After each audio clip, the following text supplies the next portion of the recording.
As we all know, budget tech has been getting better and better each year. With advances in technology, manufacturing costs have gone down, allowing companies to charge less for more.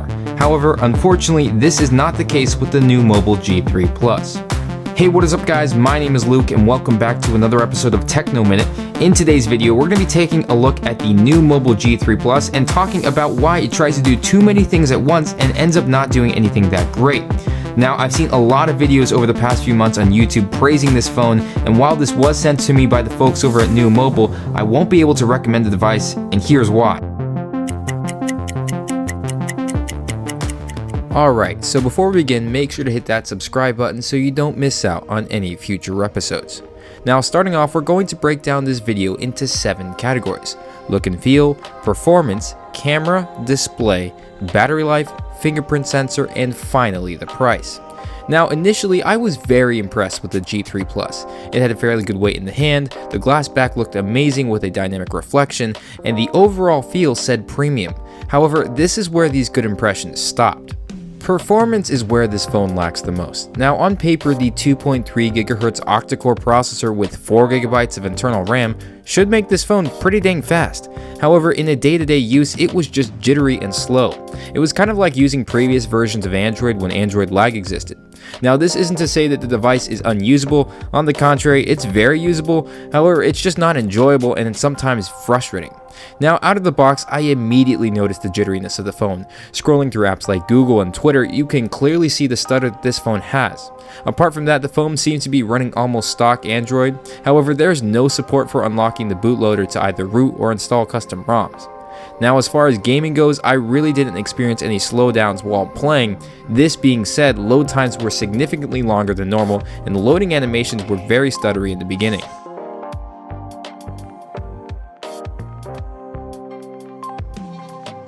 Moving on to the camera, this unfortunately was another area where the G3 Plus did not really excel. The app was buggy and slow, and while it did have a lot of features, I found myself sticking to the normal and portrait modes. Now, in ideal lighting conditions, the G3 Plus does okay. There is decent detail and sharpness in the photo, and it's definitely usable. However, it did have a hard time differentiating between highlights and shadows on wider landscape photos. The portrait mode was also a bit jarring. Often it would be very hit or miss as to whether or not the software would be able to get the blur right, and although you could change the aperture, it still didn't work very well, oftentimes blurring the entire object I was trying to capture. Now, the NuuMobile G3 Plus ships with a 5.7-inch 720p display, and although this isn't the latest resolution, it's still usable. There is a noticeable blue tint to the overall display, however, this really isn't an issue.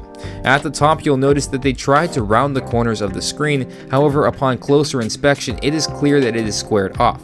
Now, this isn't going to be anything nice as an OLED display or even a better LCD, however, it's totally usable and didn't really cause me any issues. Moving on to the battery life, this was another area where the G3 Plus did well. The G3 Plus ships with a 4000 mAh battery, which is pretty big for a phone this size, and I averaged about 8 to 10 hours with normal usage and a few games. So kudos to NuuMobile for getting this category right. So another one of the things that did impress me about the G3 Plus was the included fingerprint. Now, I was genuinely surprised to see it on a handset priced this low, and while it wasn't anything special, it was decently fast, fairly accurate, and was put in a good location. There were only a few times per day I would have to put in my code, but for the most part, it just worked. Lastly, let's talk about the price. Now, this is supposed to be one of the selling points of this device, retailing at $199. However, the limitations of the device, in my opinion, do not make even this price tag worth it.